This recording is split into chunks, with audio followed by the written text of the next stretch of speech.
சிக்ஸ்த்தில் term 3 நமது சுற்றுச்சூழல், our environment.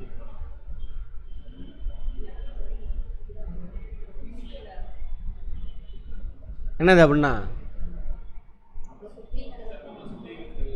நம்ம மட்டும் கிடையாது, நான் மட்டும் கிடையாது, என்னை சுற்றி நீங்கள் இருக்கீங்க, மரம் இருக்குது, அட்மாஸ்பியர் இருக்குது, மண், தண்ணி, சரியா, அப்புறம் மைக்ரோப்ஸு எல்லோரும் இருக்காங்க. அவங்கள சார்ந்து தான் நம்ம இருக்கோம், நம்மளை சார்ந்து அது இருக்குது. அவங்க ஏதாவது டிஸ்டர்ப் ஆனாங்கன்னா நம்ம வாழ்க்கையும் டிஸ்டர்ப் ஆகும். அப்போ என்ன பண்ணணும், நம்ம அதை புரிஞ்சு வாழணும். முக்கியமானது இது. இல்லாத கொஸ்டின் பேப்பரே இருக்காது. போலீஸ்லேருந்து ஐஏஎஸ் வரைக்கும் எல்லா எக்ஸாம்லேயும் என்விரான்மெண்ட்லேருந்து கொஸ்டின் இருக்கும் கட்டாயம். ஓகேவா? ரைட்.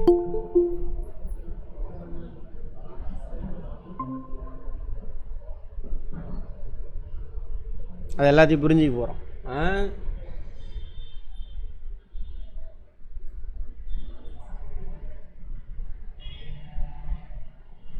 மனிதர்கள், விலங்குகள், தாவரங்கள், அவங்க வாழக்கூடிய பகுதி மற்றும் அவற்றை சுற்றி உள்ள சூழலை சுற்றுச்சூழல் என்கிறோம். நம்மை சுற்றி உள்ள அனைத்தையும் குறிக்கும். அதில் உயிர் உள்ளது, உயிரற்றது ரெண்டு இருக்குது. உயிரற்ற காரணி ஏதாவது சொல்லுமா சுற்றுச்சூழலில்? சேரா, அதெல்லாம் நம்ம உருவாக்குனது. வளிமண்டலம், காற்று சொல்லாதீங்க, வளிமண்டலம் தான். காற்றுனா வளிமண்டலம், நகர்வுக்கு பேர் தான் காற்று. தப்பாக யூஸ் பண்ணுறோம், மாற்றுங்க. நம்ம வளிமண்டலம் ஒரு இடத்துலேருந்து இன்னொரு இடத்துக்கு நகர்ந்து போகுதில்ல, அதுக்கு பேர் தான் காற்று, வளிமண்டலம். அதில் தான் கேஸ்லாம் கிடைக்குதா? என்ன கேஸ் கிடைக்குது? நமக்கு ஆக்சிஜன் கிடைக்குது, தாவர உணவு உற்பத்திக்கு கார்பன் டை ஆக்சைடு, அப்புறம் புரோட்டீன் சிந்தசிஸ்க்கு நைட்ரஜனு எல்லாம் எங்கே கிடைக்குது? அட்மாஸ்பியரில். அப்புறம் தண்ணி, அதில் என்னது? மண், உயிரற்ற காரணி. மண்ணில் இருந்தால் தாவரம்லாம் வளருது. நம்ம போடுற கழிவுல அங்கே தான் போகும், மண்ணுக்கு தான் போகும். தாவரங்கள், விலங்குகள் மற்றும் பாக்டீரியா போன்றவை இதெல்லாம் உயிர் உள்ள காரணிகள். தாவரம், விலங்கு, பாக்டீரியா நமக்கு தேவையானதை யூஸ் பண்ணுவோம், தேவையில்லாததுலேருந்து விலகி இருக்கணும். தேவையான பாக்டீரியா இருக்கா நமக்கு? தாவரம் பயன்படுது. தேவையான பாக்டீரியா அது லாக்டோபேசிலஸ். அது மட்டும் இல்லை, பெருகுடலில் 600 வகையான பாக்டீரியா இருக்குதுன்னு பார்த்தோம். அவங்க டீகம்போஸ் பண்ணி கொடுக்குறதுல மினரல், விட்டமின்ஸ் நமக்கு கிடைக்குது அப்படின்னு பார்த்தோம். கரெக்டா? அதெல்லாம் அதேமாதிரி நம்ம வேஸ்டேஜெலாம் போடுறோம்ல, அதை டீகம்போஸ் பண்ணுறதுக்கு மைக்ரோப்ஸ் இருப்பாங்க. நம்ம வேஸ்டேஜ் போடுறோம், பண்ணி இருக்குது, அது என்ன பண்ணும்? மனித கழிவை வேறு சின்ன பொருளாக மாற்றி அனுப்பும். அதோட கழிவை மைக்ரோப்ஸ் சின்ன சின்ன பொருளாக மாற்றி மண்ணில் விடும். அதை எடுத்துகிட்டு தாவரம் என்ன பண்ணும்? வளரும். இவங்களை யாராவது ஒருத்தவங்க டிஸ்டர்ப் ஆனாலும், அழிஞ்சு போனாலும் பிரச்சனை. என்டையர் என்விரான்மெண்ட்னா டிஸ்டர்ப் ஆகும். இதை மனசில் வச்சுட்டு வாழணும். நான் மட்டும் தான் உலகம் அப்படின்னு வாழக்கூடாது. அப்படி தான் இருக்கானுங்க எல்லாங்க. வெளியில் பாருங்க, ரோட்டில் பைக்கில் போகிறது கூட எவனை பற்றியும் கவலைப்படுறதில்ல. அவன் அரை பொருள்னு அடிச்சு பண்ணி போயிட்டே இருக்கானுங்க. கிழவன்லேருந்து குமரம் வரைக்கும், படித்தவன்லேருந்து படிக்காத வரைக்கும் எல்லாம் அப்படி தான் இருக்கானுங்க. புரிதல் இல்லை. அந்த பண்பட்ட தமிழர் சமூகம் இல்லை. இப்போ ஏதோ வாழ்கிறோம். துபாக்கு ஒரு ஸ்கூல் காலேஜுக்கு போயிட்டு சரி புரிஞ்சு வாழ்கிறவன் என்னன்னு சொல்கிறான்? பைத்தியக்காரன்றானுங்க, வாழ தெரியாதவன் அப்படின்றாங்க. சரி, சூழ்நிலை மண்டலம், எக்கோசிஸ்டம். அதான் ஒரு குறிப்பிட்ட பகுதியில் குறிப்பிட்ட கிளைமேட் இருக்கும். அந்த குறிப்பிட்ட கிளைமேட்டுக்கு தகுந்த மாதிரி அங்கே உயிரினங்கள், தாவரங்கள் எல்லாம் இருக்கும். அதுக்கு பேர் தானே அது எக்கோசிஸ்டம். உயிர் உள்ள காரணிகள், உயிரற்ற காரணிகள் ஒன்று சேர்ந்து ஒரு கட்டமைப்பே சூழ்நிலை மண்டலம், எக்கோசிஸ்டம். ஒவ்வொரு உறுப்பினரும் ஒரு வேலை உண்டு சொன்ன இல்லையா? மைக்ரோப்ஸு, ஏன் பண்ணி என்ன பண்ணும்? இந்த மனித கழிவெல்லாம் வேற ஒரு பொருளாக மாற்றும். பாக்டீரியா, ஃபங்கை, அது போட்ட கழிவு என்ன பண்ணும்? சின்ன சின்னதாக மாற்றும். மண்புழு சின்ன சின்னதாக மாற்றி விடும். அதை எடுத்துகிட்டு எது வளரும்? தாவரம் வளரும். இவங்களாம் இல்லைனாக்கா தாவரத்துக்கு கிடைக்காது அது. அப்போ தாவரங்க முளைக்காது. தாவரம் இல்லைன்னா நம்ம கிடையாது. சரியா? ரைட். சுற்றுச்சூழலில் ஏற்படும் மாற்றங்கள் சொன்ன இல்லையா? கிளைமேட்டு சொன்னல. கிளைமேட்னா அட்மாஸ்பியர். பூமி மேலே அட்மாஸ்பியர் இருக்குது. வளிமண்டலம் இருக்குது, கேஸ் மெட்டீரியல் இருக்குது. நமக்கு இருக்கா? ஜாகிரஃபியில் பார்த்துருப்போம். அவங்களோட நிலை எப்படி இருக்குதுன்னு பார்த்தோன்னா அதானது வெதர், கிளைமேட், வானிலை. ஜாகிரஃபியில் பார்ப்போம் வானிலை, இங்கிலீஷில் வெதர். இப்போது சேலத்து மேலே இருக்கக்கூடிய அந்த கேஸ் இருக்கு இல்லையா, அட்மாஸ்பியர், அதாவது வளிமண்டலம், அதுக்குள்ளே தான் நம்ம மாட்டிக்கிட்டு இருக்கோம். இங்கிலீஷில் அட்மாஸ்பியர்.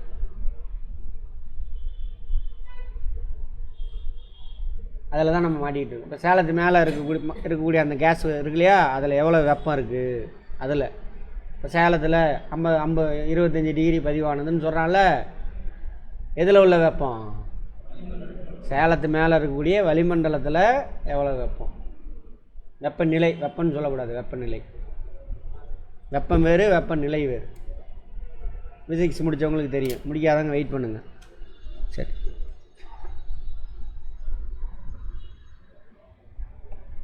அதே மாதிரி சேலத்து மேலே ஈரப்பதம் இங்கே போட்டிருக்கு பாருங்கள். இப்போது அட் ப்ரெசன்ட் இங்கே எவ்வளோ டெம்பரேச்சரு?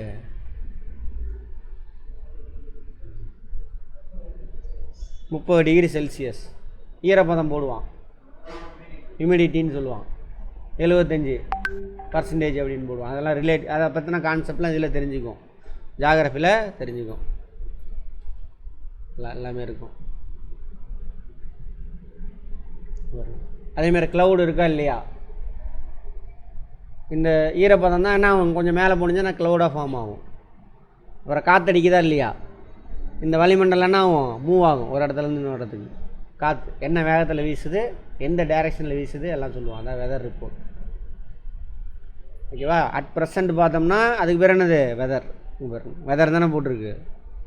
அதே ஒரு 30 ஆண்டுக்கு சேலத்தில் எப்படி இருந்ததுன்னு பார்த்தோம்னா கிளைமேட், காலநிலை. குறிப்பிட்ட காலத்துக்கு வெதர் எப்படி இருந்துச்சுன்னு பார்த்தோம்னா காலநிலை. சரி, அதெல்லாம் அந்த கிளைமேட்டை வச்சு தான் என்ன அங்கே தாவரங்கள் இருக்கும். அந்த தாவரங்களை பேஸ் பண்ணி, கிளைமேட்டை பேஸ் பண்ணி விலங்குகள் இருக்கும். அடர்ந்த காடுகளா? அப்போ அடர்ந்த காடுகள் அப்படின்னாக்கா வேகமாக வாடக்கூடிய விலங்குலாம் இருக்காது. மரத்தில் ஏறக்கூடிய, மரத்தில் வாழக்கூடியது, ஊர்வனை, மரத்துக்கு அடியில் ஊர்வனை, அதெல்லாம் இருக்கும். புல்வெளியாக வேகமாக விடக்கூடிய விலங்குகள்லாம் அங்கே இருக்கும். சிறுத்தை அதெல்லாம் அங்கே இருக்கும். இந்த மாதிரி இப்போ எல்லாத்தையும் தீர்மானிக்கிற யார்? என்விரான்மெண்ட், சூழ்நிலை. ஒரு குறிப்பிட்ட சூழ்நிலை. இந்த சூழ்நிலை மண்டலத்துக்கு இங்கிலீஷில் என்னது? Echo system. இயற்கை சூழ்நிலை மண்டலம் இருக்கலாம், செயற்கை சூழ்நிலை மண்டலம். இயற்கை சூழ்நிலை மண்டலம் இப்போ எக்ஸாம்பிள், இப்போ கிணறு, அது கூட செயற்கை தானே. ஆறு வச்சுக்குவோம், ஆறு, குளம், இதெல்லாம் வந்து இயற்கை. கடல், அதெல்லாம். அதே மாதிரியே ஒரு அக்வாரியம், வீட்டில் மீன் மண்ணை உருவாக்குறீங்க, அது வந்து செயற்கை சூழ்நிலை மண்டலம். மீன் வாழ்கிறதுக்கான இயற்கை சூழ்நிலை மண்டலம் கடல். அதே மீன் வாழ்கிறதுக்கு நம்ம செயற்கையை உருவாக்குறோம். இயற்கை சூழ்நிலை மண்டலம் காடு.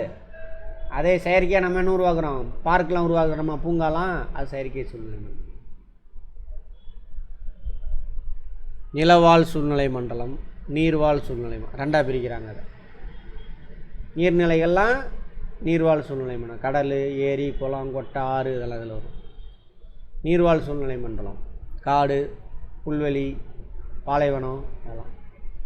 அடுத்து செயற்கை சூழ்நிலை மண்டலம், நம்ம தோட்டம் உருவாக்குறோமா, வயல்வெளி, அதெல்லாம் மீன் வளர் தொட்டி, அக்வாரியம், எல்லாம் செயற்கை. கொடுத்து கேட்பாங்க, புரிஞ்சுக்கங்க, மனப்பாடம் பண்ணாதீங்க தயவு செஞ்சு, புரியெல்லாம் கேளுங்க. சூழ்நிலை மண்டலத்தின் கூறுகள், காம்போனன்ட்ஸ் ஆஃப் எக்கோசிஸ்டம். யூபிஎஸ்சியில் கொஸ்டின் இதெல்லாம் இல்லாத கொஸ்டினே இருக்காது. என்விரான்மெண்ட் ரொம்ப ரொம்ப முக்கியம். இன்றைக்கி நியூஸில் வந்துக்கிட்டே இருக்கும் பாருங்கள், என்விரான்மெண்ட் நியூஸ் பேப்பரில் வரும், என்விரான்மெண்டல் சம்மந்தமானது. பயோட்டிக் மேட்டர்ஸ், உயிரின கூறுகள், தாவரம், விலங்கு, மனிதர்கள், என்னது பயோட்டிக். உயிரற்றது ஏபயோட்டிக். வளிமண்டலம், தண்ணி, இதெல்லாம் வந்து என்னது இது. இதில் உயிரற்றதில் 2 இயற்பியல் காரணிகள், ஃபிசிக்கல் ஃபேக்டர்ஸ். இது சாயில் ஃபேக்டர்ஸ். மண்ணில் இருக்கக்கூடிய நீர், மண்ணில் இருக்கக்கூடிய காற்று. மண்ணில் காற்று இருக்குமா சார்? கட்டாயம் இருக்கும். மண்ணில் தண்ணி ஊற்றுங்க, முட்டை வருது பாருங்கள். உள்ளே இது போனவுடனே டென்சிட்டி அதிகமான தண்ணி உள்ளே போனவுடனே டென்சிட்டி கம்மியான கேஸ் வெளியில் ஒடியாரும். ப்ராக்டிக்கலாக திங்க் பண்ணுங்கள் எல்லாத்தையுமே. மண்ணில் இருக்கக்கூடிய கரிம பொருட்கள். கரிம பொருள்னால் இது ஆர்கானிக் மெட்டீரியல். அப்படின்னா என்ன அர்த்தம்? உயிரினங்கள் உருவாக்குன மாலிகுல். மண்ணில் உயிரினம் உருவாக்குன மாலிகுல் என்ன இருக்கும்? இலை, தலை, மக்கு, அதெல்லாம் மக்கு போனதெல்லாம் இருக்கும் இல்லையா? அதெல்லாம் ஒளி, வெப்பம், காற்று, ஈரப்பதம். காற்றில் ஈரப்பதம் வளிமண்டலம் சம்மந்தப்பட்டது. சூரிய ஒளி அதிகமாக இருந்தால் அங்கே வெப்பம் அதிகமாக இருக்கும். வெப்பம் அதிகமானால் தான் அங்கே காற்றடிக்கும். வெப்பம் இல்லைன்னா காற்றடிக்காது பாருங்கள். சரியா? அதேமாதிரி ஈரப்பதம். ஈரப்பதம்னா ஹியூமிடிட்டி இங்கிலீஷில். அப்படின்னா அட்மாஸ்பியரில் எவ்வளோ H2O மாலிகுல் இருக்குது. ஈரப்பதம் பார்க்க தான் அதை எடுத்தேன், அதை காணோம்.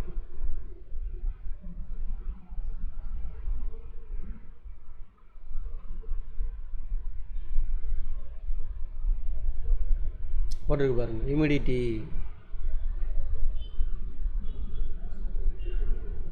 சேலத்தில் எப்போ ஹியூமிடிட்டி 63%. இதுக்கு பேர் ரிலேட்டிவ் ஹியூமிடிட்டி. சரியா? அப்புறம் அதெல்லாம் எவ்வளோ H2O மாலிகுல் இருக்குது அப்படின்னு பார்த்தா அதானே இது ஹியூமிடிட்டி, ஈரப்பதம். இயற்கை சூழ்நிலை மண்டலங்கள். அதில் நீர்வாழ் அக்வாட்டிக் எக்கோசிஸ்டம், நிலவாழ் டெரஸ்ட்ரியல் எக்கோசிஸ்டம். தமிழில் டெரஸ்ட்ரியல்னால் நிலம், நீர்னாக்கா அக்வாட்டிக், அக்வானாக்கா வாட்டர் அப்படின்னு அர்த்தம். அடுத்தது நீரில் காணப்படும் சூழ்நிலை மண்டலங்க. கடல், ஆறு, ஏரி, குளம், குட்டை இதெல்லாம் அக்வாட்டிக். நீர்வாழ் சூழ்நிலை மண்டலம். அங்கே ஒரு மாதிரியான சிஸ்டம் இருக்கும். அதுக்கு தகுந்த மாதிரி என்ன ஆகிருக்கும், அங்கே உள்ள விலங்குகள், தாவரங்கள்லாம் தகவல் அமைச்சிருப்பாங்க. அடாப்டேஷன் அப்படின்னு பார்த்துருப்போம். பார்த்தோமா? நீர்வாழ் தாவரங்கள் எப்படி இருக்கும்? தண்டெல்லாம் ஓட்டையாக இருக்கும், மிதக்கணும், அதில் கேஸ் ஃபில் ஆகிருக்கும். வேறு எப்படி இருக்கும்? சின்னதாக இருக்கும். சரியா? சல்லி வேறு அந்த மாதிரி. நீருக்கு வெளியே நிலப்பகுதியில் காணப்படும் சூழ்நிலை மண்டலம் நிலவாழ். ஃபஸ்ட்டு உயிரினம் எங்கே தோணுச்சுன்னு பார்த்தோம்? நீரில் தான். நீரில் இருந்தால் பரிணாம வளர்ச்சி அடைஞ்சு நீர் வாழ்வன முதல்ல தாவரம், அப்புறம் அதில் உருவான நீர்நிலங்கள் உருவான விலங்குகள், அப்புறம் நீர்நில வாழ்வன மீன்லேருந்து வந்தால் தான் என்னது பாம்பெல்லாம். அப்புறம் அது காலு முளைக்குது. சரியா? ரெப்டைல்ஸ். அப்புறம் முழுசாக மண்ணில் வாழக்கூடியது. அந்த ரெப்டைல்ஸ் கொஞ்சம் கொஞ்சமாக காலை சைடில் தள்ளிட்டு போகும், அது வளர்ந்து நேராக நிற்கிது. அப்புறம் முன்னங்கால் மட்டும் நிமிந்து மேலே வருது, குரங்கு. அது இன்னும் நல்லா நிமிந்து வருது. யார்? நம்ம மனித ஜந்துக்கள். சரியா? பரிணாம வளர்ச்சி. காடுகள், மலைப்பகுதிகள், பாலைவனங்கள் இதெல்லாம் வந்து நிலவாழ் சூழ்நிலை மண்டலம். டெரஸ்ட்ரியல் எக்கோசிஸ்டம் இங்கிலீஷில். டெரஸ்ட்ரியல்னால் நிலம். டிரான்ஸ்லேஷனில் கேட்பாங்க, பார்த்துக்கோங்க. செயற்கை சூழ்நிலை மண்டலம் நம்மளாக உருவாக்குறது, மனிதன் உருவாக்குறது. நெல் வயல், தோட்டம் அதெல்லாம் செயற்கை. மீன் வளர்ப்பு தொட்டி இதெல்லாம். நீர்வாழ் காட்சியம் அக்வாரியம். தமிழ் டிரான்ஸ்லேஷனில் கேட்பாங்க, இங்கிலீஷ் டிரான்ஸ்லேஷனில் பார்த்துக்கோங்க. மீன் வளர்ப்பு தொட்டி அக்வாரியம், அதுக்கு பேர்.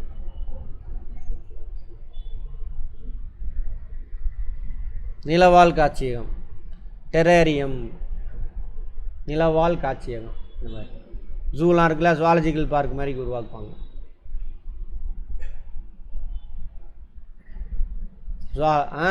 பொட்டானிக்கல் கார்டன், ஜூ இதெல்லாம் வந்து என்னது டெரேரியம் அப்படிம்பாங்க.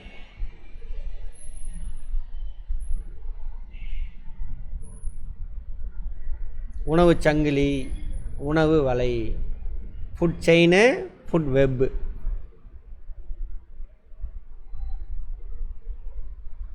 Food web. ஒரே ஒரு இதை மட்டும் எடுக்கிறோம். இப்போது புல்லை வெட்டிக்கிளி சாப்பிடும்.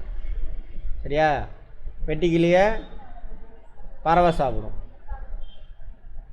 அந்த மாதிரி இது மூணு என்னது? புல், வெட்டிக்கிளி, பறவை. இது மூணு வந்து என்னது? செயின், உணவு சங்கிலி. அது மாதிரி ஒவ்வொரு இடத்துக்கும் ஒரு உணவு சங்கிலி இருக்கும்.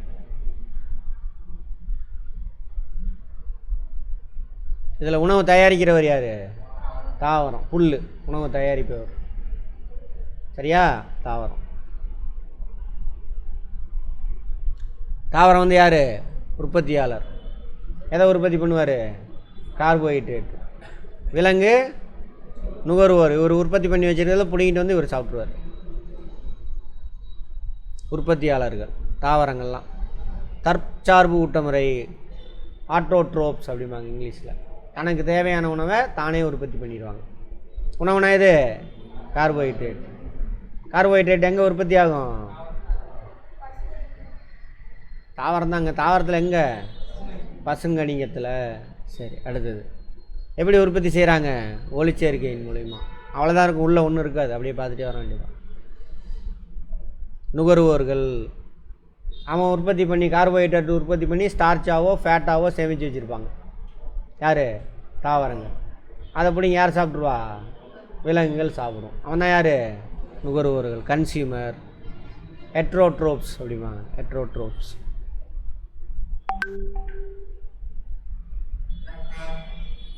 நுகர்வோர். பிறச்சார்பு ஊட்டமுறை. அவன்கிட்ட ஏன் பிறச்சார்பு ஊட்டமுறையாக இருக்கான்? சும்மா ஏன் குளோரோஃபைல் இருக்காது. சரி, குளோரோஃபைல் தானே. குளோரோபிளாஸ்ட் இருக்காது. அதை தான் கேட்குறேன். அது இல்லை, அதனால் உற்பத்தி செய்ய முடியாது. சரியா? அடுத்தது தாவர உண்ணி. அதில் நுகர்வோரில் தாவரத்தை மட்டும் சாப்பிடுவான். முதல் நிலை நுகர்வோர், பிரைமரி கன்சியூமர் அப்படிம்பாங்க. பசு, மான், ஆடு, எலி தாவர உண்ணிகள். தாவரத்தை மட்டும் சாப்பிடுவான். ஊன் உண்ணி. தாவரம் உண்றதை இவன் சாப்பிடுவான், தாவரத்தை சாப்பிட மாட்டான். Secondary consumer. அனைத்துண்ணி ரெண்டுமே சாப்பிடுவான். நம்ம காக்கா, குரங்கு எல்லாம் ரெண்டுமே சாப்பிடுவோம். இங்கிலீஷில் என்னது இதுக்கு பேர்? ஹெர்பிவோரஸ். ஹெர்பிவோரஸ். இதுக்கு பேர் கார்னிவோரஸ். இதுக்கு பேர் ஆம்னிவோரஸ். ஆம்னினா எல்லான்னு அர்த்தம். ஆம்னிவோரஸ். அடுத்து சிதைப்பவைகள், டீகம்போசர். செத்து போய் விழுகுது, இலை தலையெல்லாம் விழுகுதா, நம்ம செத்து போய் மண்ணில் போடுறாங்களா, அந்த மைக்ரோப்ஸ் என்ன பண்ணுவாங்க? மெயினாக பூஞ்சைகள். பூஞ்சைகள் ஒரு சில பாக்டீரியாக்கள் செத்து போன உயிரை சிதைச்சி சின்ன பொருளாக மாற்றி விடும். டீகம்போசர். இவங்க இல்லைன்னா என்ன ஆகும்? இந்த சைக்கிள் நடக்கவே நடக்காது. இப்போ இலை கீழே விழுகுதா, இலையாகவே கிடக்கும். ஒரு ஸ்டேஜில் என்ன ஆயிரும்? ப்ரொடக்ஷன் நின்று போயிடும். செத்து போய் ஒரு பணத்தை தூக்கி போடுறோம், 10 வருஷம் ஆனாலும் பணமாகவே இருக்கும். பொருள்லாம் கெட்டு போகாது. கெட்டு போகுதுன்னா என்ன அர்த்தம்? டீகம்போஸ் பண்ணுறது. பெரிய மாளிகையில் சின்ன சின்னதாக உடைக்கிறது. உடைக்கலைன்னா தாவரத்துக்கு என்ன கிடைக்காது? எல்லா ஊட்டச்சத்தும் தீர்ந்து போயிடும். தாவரத்துக்கு கிடைக்காது. அப்படியே எல்லா உயிரினும் செத்து போய் உயிரினமே இல்லாமல் போயிருக்கும். பாக்டீரியங்கள், பூஞ்சைகள். உணவு சங்கிலி. இப்படி ஒரு லிங்க் இருக்கும். ஒரு சூழ்நிலை மண்டலத்தில் உண்ணுதல் மற்றும் உண்ணப்படுதலுக்கான வரிசை முறையை நாம் உணவு சங்கிலி. ஒன்று இன்னொன்று உண்ணும், சரியா? அதை இன்னொன்று உண்ணும். இப்போது புல்லை திங்கிறது யார்? வெட்டிக்கிளி. அதை திங்கிறது யார்? பறவைகள்.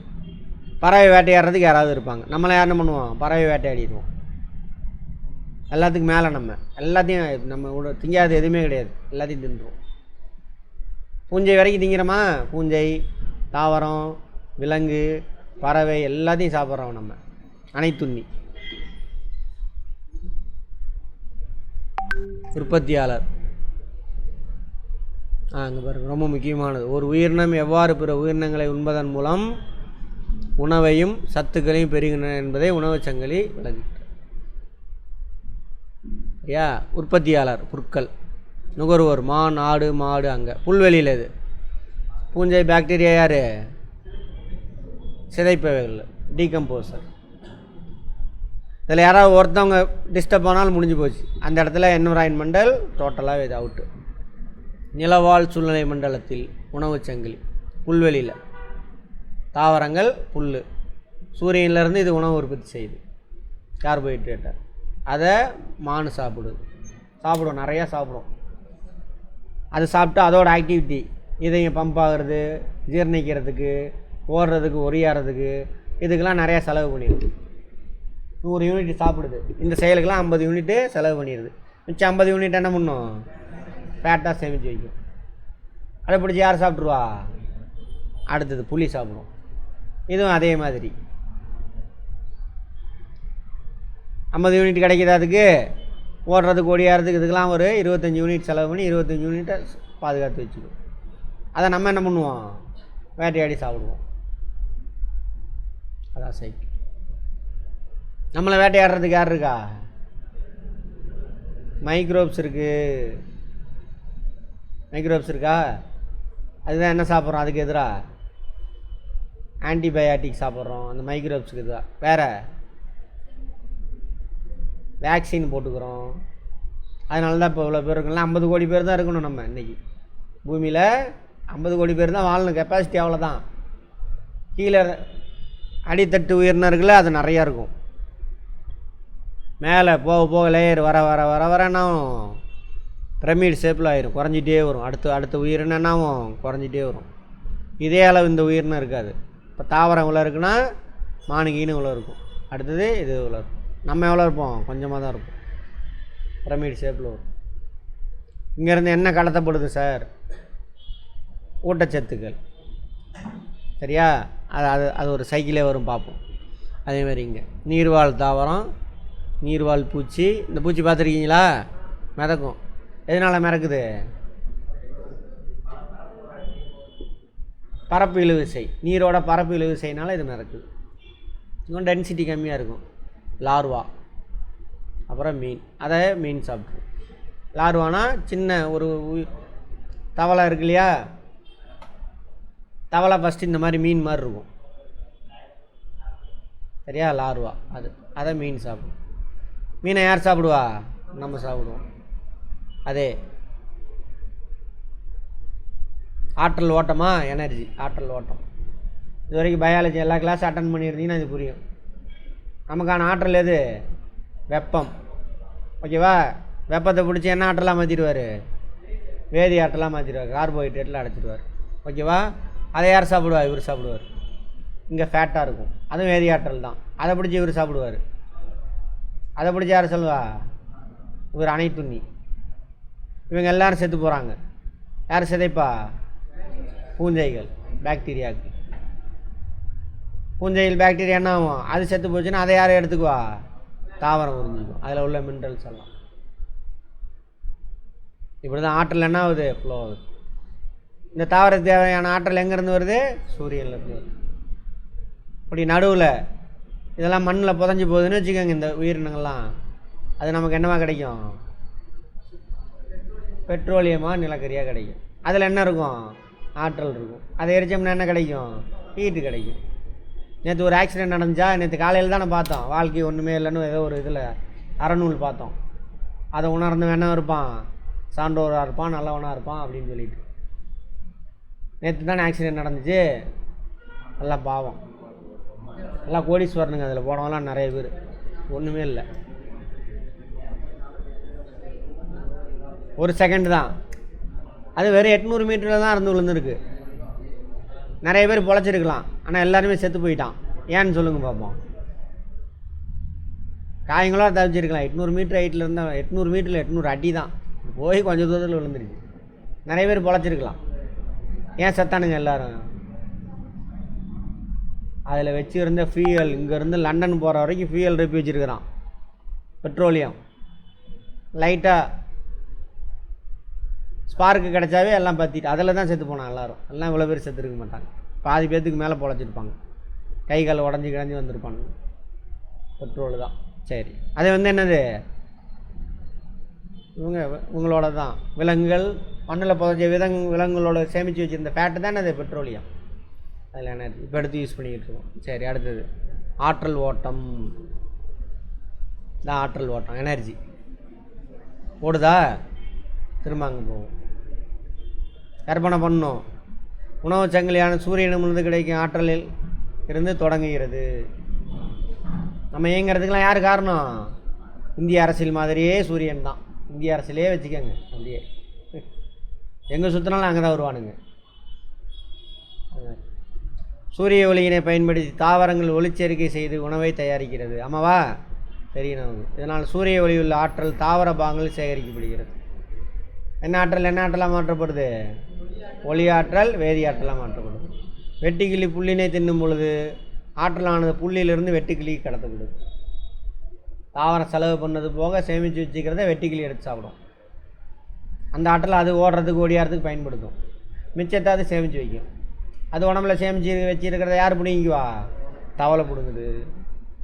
தவளை இந்த வெட்டுக்கிளி என்பதும் ஆற்றல் பெறுகிறது. அதேமாதிரி அது ஓடுறது ஓடியாறது, இதையும் ஃபங்க்ஷன் ஆகிறது, இதுக்கெல்லாம் செலவு பண்ணால் மிச்சத்தை சேமித்து வைக்கும். அதை பிடிச்சி யார் சாப்பிட்றா? காக்காவா பருந்தோ ஏதோ ஒன்று. காகத்திற்கு அத்தவளை உண்பதன் மூலம் கிடைக்கிறது. ஆக அடிப்படையாக ஆற்றல் உற்பத்தியானது தாவரங்கள் வந்து ஒளிச்சேர்க்கை மூலமாக நிகழுது. அடிப்படை புரிஞ்சுக்கிட்டிங்கன்னா மனப்பாடம் பண்ண வேண்டாம். மனப்பாடம் பண்ண அந்த சென்டென்ஸ்லாம் கான்செப்ட் தெரியுது, அங்கே ஸ்டேட்மெண்ட் கொடுக்க போகிறான், பார்த்து எழுத போகிறேன். நுண்ணுயிர்கள் கழிவுகளையும் இறந்த தாவரங்கள் மற்றும் விலங்குகள் சிதைத்து, கழிவுகள்லாம் இருக்குல்ல, நம்ம ஜீரணம் ஆகாத வெளியில் போடுறோம்ல கழிவு, அதெல்லாம் யார் சாப்பிடுவா? பாக்டீரியா சாப்பிடும், மைக்ரோப் சாப்பிடுவாங்க. சாப்பிட்டு டீகம்போஸ் பண்ணி மண்ணில் விடுவாங்க. நம்ம திடக்கழிவு அப்படியே தாவரம் எடுக்காது, அவங்க தான் செய்வாங்க. அது மாதிரி அப்புறம் செத்து போன உடம்பு இறந்த எளிய மூலக்கூறுகளாக மண்ணில் சேர்க்கின்றன. இந்த எளிய மூலக்கூறுகள் தாவரங்கள் வளர உதவுது. இப்படி தான் வாழ்க்கை. ஆக ஓக அதெல்லாம் இல்லை, பரம்பரமா அதெல்லாம் ஒன்றும் கிடையாது. இது ஒரு சாதாரண பயோஜியோ சைக்கிள், அவ்வளோதான். சரியா? இந்த ஆற்றல் மறுபடியும் விலங்குக்கு கிடைக்கிறது. தாவரத்துக்கு போதா, தாவரம் எடுத்துகிட்டு வளரும், அதை பறித்து சாப்பிடுவோம். சைக்கிள் இது ஒரு சைக்கிளே இருக்குது, வாட்டர் சைக்கிளு. சரியா? ஆற்றல் சுழற்சி, நீர் சுழற்சி, அப்புறம் நைட்ரஜன் சுழற்சி. தனி ஒரு பாடமே ஒரு பார்ப்போம். இவ்வாறு அடிப்படை நுகர்வோர்களிடமிருந்து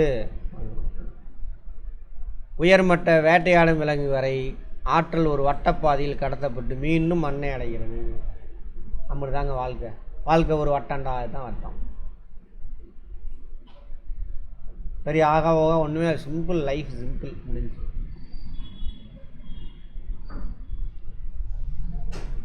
உணவு ஊட்ட நிலைகள், ட்ரோப்ஸ்.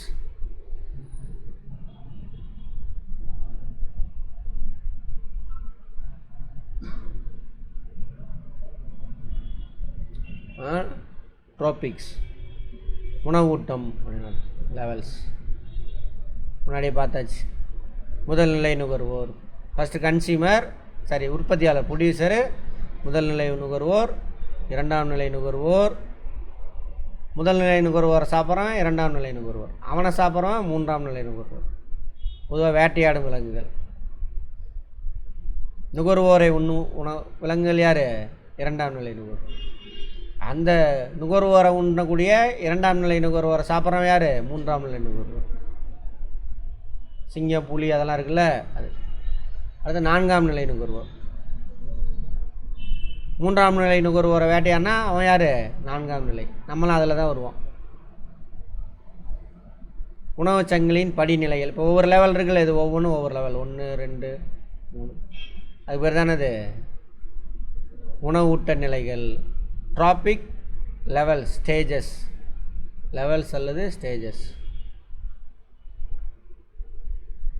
உற்பத்தியாளர் நிறையா இருக்கும். இதே அளவுக்கு இவன் அடுத்த லெவலில் இருக்க மாட்டான். முதல் நிலை நுகர்வோர் அதோட கம்மியாக தான் இருக்கும், அதோட கம்மியாக தான் இது இருக்கும், அதோட கம்மியாக அடுத்தது. ரொம்ப ரொம்ப பருந்து இருக்கிறதுலே கம்மியாக காட்டில் போய் பாருங்கள், ஏகப்பட்ட மரம் இருக்கும். அதை சாப்பிட்ற மானுன்னா அதோட கம்மியாக இருக்கும். ஓகே, அதை வேட்டையாடக்கூடிய புலி எப்படி இருக்கும்? அதோட கம்மியாக தான் இருக்கும். அதோட அதிகமாகிடுச்சுனாக்கா மானினம்லாம் அழிஞ்சு போயிடும். மானினம் அழிஞ்சு போச்சுனாக்கா காட்டில் தாவரம்லாம் அதிகமாகிடும். திரும்ப டீகம்போஸ் பண்ணி கொடுக்கறதுக்கு ஆள் இருக்காது.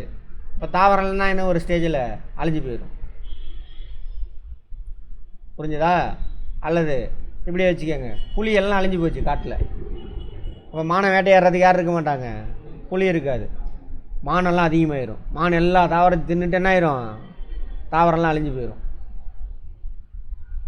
தாவரம் அழிஞ்சா என்ன ஆகும், மானுக்கு உணவு கிடைக்காது. மானு என்ன ஆயிரும், அழிஞ்சு போயிடும். இவங்கெல்லாம் டீகம்போஸ் பண்ணுற வரைக்கும் அந்த அங்கே மைக்ரோப்ஸ் இருக்கும். தீர்ந்து போச்சுன்னா எல்லா மைக்ரோப்ஸும் அழிஞ்சு போயிடும். டோட்டல் என்ன ஆயிடுச்சு, அந்த எக்கோசிஸ்டமே காலி. அதனால தான் புலிக்கு கொடுக்குற முக்கியத்துவம் கூட நம்ம கொடுக்க மாட்டேங்கிறானுங்க. எல்லாம் கதையாக விடுவானுங்க நெட்டிசன்ஸ். படத்தெல்லாம் வரும் தானே, ஆமாப்பா அப்படின்னு நீங்களாம் சிந்திப்போம். அங்கே புலி அழிஞ்சிச்சின்னா முடிஞ்சு போச்சு, காடே அவுட்டு. காடை அவுட்டானா நமக்கு ஆக்சிஜன் கிடைக்காது, நம்மளும் அழிஞ்சு போயிடும் ஒரு ஸ்டேஜில். அதான் கீ ஸ்பீசிஸ்ம்பாங்க புலியெல்லாம். ஒரு எக்கோசிஸ்டத்தில் இருக்கக்கூடிய உயர்நிலையில் இருக்கக்கூடிய விலங்கு. அவரும் அதிகமாகிடக்கூடாது, கரெக்டாக இருக்கணும். டோட்டலாக அழிஞ்சிடக்கூடாது, அதிகமாகிடக்கூடாது. யார் அதிகமாகிட்டா அப்போது, மனுஷன் அதிகமாகிட்டான். 50 கோடி பேர் தான் இருக்கணும். எத்தனை கோடி பேர் இருக்கும், 800 கோடி பேர் இருக்கும். அதான் இயற்கையை அழிச்சு நாசம் பண்ணிகிட்டு இருக்கிறோம். எப்படி சார் திடீர்னு இப்படி அதிகமாச்சு? இதெல்லாம் மெயின்ஸில் என்விரான்மெண்டல் கொஸ்டின் ஸ்டேட்மெண்ட்டில் கேட்கணும். கேட்குற அளவுக்கு இங்கே அவனுங்களுக்கு மண்டை இல்லை கொஸ்டின் எடுக்கிறவனுங்களுக்கு.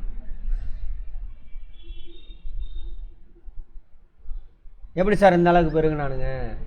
உணவு உற்பத்தி பெருகும். சயின்ஸ் அண்ட் டெக்னாலஜி வளர்ந்துச்சா, அதெல்லாம் உற்பத்தி திறன் பெருகிச்சு, உணவு உற்பத்தி அதிகமாகிடுச்சு. பஞ்சம் பட்டினி இதெல்லாம் இல்லாமல் எல்லாத்துக்கும் எல்லாம் கிடச்சிருது. அடுத்தது மருந்து கண்டுபிடிச்சது, வேக்சின் இதெல்லாம் ஆன்டிபயோட்டிக்லாம் தயாரித்தானா, அதனால் நிறையா நாளுக்கு வாழ்கிறோம். நல்ல ஆன்டிபயோட்டிக் கண்டுபிடிக்கிற வேக்சின் கண்டுபிடிக்கிறதுக்கு முன்னாடி அம்மை நோய் வந்துச்சுன்னா அந்த ஊரே அழிஞ்சு போயிடும். 100 பேர் இருக்கானா 80-70 பேர் அவுட் ஆயிடுவான், தூக்கிட்டு போயிடும் எல்லாத்தையும். அப்போ அது பேலன்ஸ்டாக இருந்தது. சயின்ஸ் அண்ட் டெக்னாலஜி டெவலப்மெண்ட்டில் மக்கள் தொகை பெருகும். கடவுள்லாம் கொடுக்கல, என்ன பண்ணா இவனுங்களாம் என்னடா ஏன்டா சாவறான் எல்லாம் கண்டுபிடிக்கும் போது மைக்ரோப்ஸ் அதை எப்படி கொள்வது, அதுக்கு மருந்து கண்டுபிடி. மருந்து உற்பத்தினா என்ன, எப்படி ஒரு ஏக்கரில் 10 மூட்டை விளையுது, உற்பத்தி 10 மூட்டை 20 மூட்டையை எப்படிறா பெருக்கிறது, ரிசர்ச் பண்ணோம். சயின்ஸ் அண்ட் டெக்னாலஜி தான் இதை பண்ணிச்சு. இந்த நேற்று கூட பார்த்தீங்கன்னா ஃப்ளைட் பறக்கக்கூடிய டெக்னாலஜியை ரைட் சகோதரர்கள்லாம் கண்டுபிடிக்கலை. யாரோ ஒரு முனிவர்னு ஒரு இந்த பிஜேபி குரூப்லன்னு சொல்லியிருக்கோம். எந்த முனிவரம்மா, ஏதோ ஒரு முனிவராமா சொல்லிச்சு. அடுத்த நாள் என்ன ஆயிடுச்சு, ஃப்ளைட்டு அவங்க ஊர்லேயே தான் அதுவும் நடந்ததெல்லாம். சரி, அதெல்லாம் இப்படி. இதெல்லாம் ஒவ்வொரு நிலை, உணவூட்டு நிலை. உற்பத்தியாளர், முதல் நிலை நுகர்வோர், 2வது 3வது 4வது டீகம்போசர், ஸ்கேவெஞ்சர்னு சொல்லுவாங்க. செத்து போன உயிரெலாம் அழிக்கிறது இருக்குல்ல, அவர் ஸ்கேவெஞ்சர். கழுகோட வேலை என்னது, உனக்கு உயிரோட உள்ளதையும் காலி பண்ணு, செத்து போன பிணங்களையும் சாப்பிடும். பிணந்திலி கழுகுலாம் இருக்குல்ல. உயிரினங்கள் உணவில் இருந்து கிடைக்கும் ஆற்றல் பெரும்பகுதியை தங்கள் அன்றாட செயல்பாடுகளுக்கு பயன்படுத்துகின்றன. சாப்பிட்ற எதுக்கு செயல்பாடு பயன்படுது, ஹார்ட் பம்பு, அதான் அன்றாட செயல். ஹார்ட் சுருங்கி விரியணும், எனர்ஜி வேணும். சாப்பாடு உள்ளே போகணும், குடல் சுருங்கி விரியணும், அதுக்கு என்ன வேணும், ஆற்றல் வேணும். எதுவுமே நடக்காது. அவனன்றி ஓரணும் செய்யாது. அந்த அவன் யார், ஆற்றல், எனர்ஜி. கடவுள்லாம் கிடையாது, எனர்ஜி. அப்புறம் என்ன பண்ணணும், சிறுகுடல் எல்லாத்தையும் உடைக்கணும், அதுக்கு நொதிகள்லாம் சுரக்கணும், வேலை நடக்கணும், அதுக்கெல்லாம் எனர்ஜி. சரியா? அப்புறம் சிறுகுடல் உறிஞ்சணும், வேலை நடக்கணும், எனர்ஜி வேணும். எல்லாமே எல்லாத்துக்கும் செலவானது போக அப்புறம் ஓடுறது, ஒடியாடுறது, பறக்கிறது, கண்ணு சிமிட்டுறது, மூளை வேலை செய்கிறது, இதுக்கெல்லாம் செலவு பண்ணது போக மிச்சத்தை தான் சேமித்து வைக்கும். அதான் சொல்கிறாங்க. இதுக்கு அவ்வளோ அர்த்தம், மனப்பாடம் பண்ணக்கூடாது.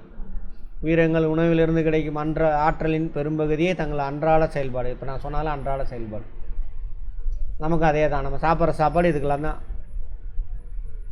ஆற்றலின் சிறுபகுதியே புதிய செல்கள் உருவாக்கத்திற்கு பயன்படுகிறது.